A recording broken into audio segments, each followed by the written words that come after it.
एक छोटे से गांव में एक बूढ़ा आदमी रहता था जिसका नाम रामू था। वो बहुत ही साधारण सा आदमी था, लेकिन उसकी आंखों में एक अजीब सी चमक थी, जैसे उसने जिंदगी के हर रंग को देखा हो। वह गांव के किनारे एक छोटी सी झोपड़ी में अकेला रहता था। लोग उसे अक्सर देखे थे, लेकिन बहुत कम ही लोग उससे बात करते थे। रामू बहुत पहले एक बड़ा व्यापारी हुआ करता था, लेकिन उम्र के साथ उसने अपना व्यापार छोड़ दिया था और गांव में शांति से रहने लगा। वो दिन भर खेतों में काम करता और शाम को नदी के किनारे बैठकर सोचता रहता। उसकी जिंदगी बहुत सादा थी, पर वह हमेशा मुस्कुराता रहता था। एक दिन गांव में एक लड़का अर्जुन आया।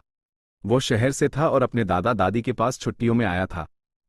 अर्जुन का मन हमेशा किसी न किसी खेल में लगा रहता था और उसे ऐसे आदमी से मिलकर बहुत उत्सुकता थी जो अकेले रहता हो। एक शाम अर्जुन ने रामू से मिलने का निर्णय लिया। वो रामू के पास गया और झिझकते हुए कहा, दादा, आप अकेले रहते हैं, आपको कभी किसी से बात नहीं होती क्या? रामू हंसी के साथ जवाब देते हुए बोले, बच्चे, अकेलापन कोई बुरा नहीं होता। अकेले रहने से मन को शांति मिलती है। और क्या तुम जानते हो, कुछ लोग अपने आसपास की दुनिया को देखे बिना ही व्यस्त रहते हैं, जबकि असल में सच्ची खुशी तो शांति में मिलती है।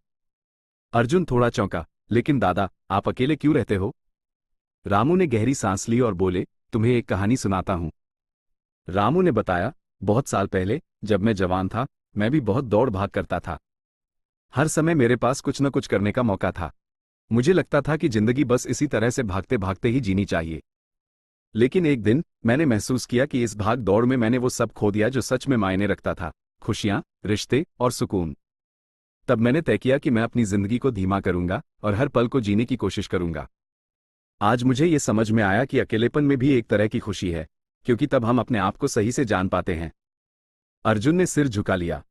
उसे रामू की बातों में गहरी सच्चाई दिखाई दी। वो समझ गया कि जिंदगी में कभी कभी हमें थोड़ा रुककर खुद से बात करनी चाहिए और छोटी छोटी खुशियों को पहचानना चाहिए।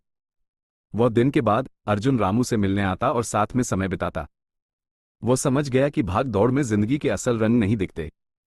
कभी कभी थोड़ी शांति और अकेलापन हमें सच्ची खुशी का एहसास कराते हैं। और इस तरह रामू की साधारण सी जिंदगी और उसकी गहरी समझ अर्जुन को सिखाई कि असल सुख बाहरी चीजों में नहीं, बल्कि भीतर की शांति और संतोष में है।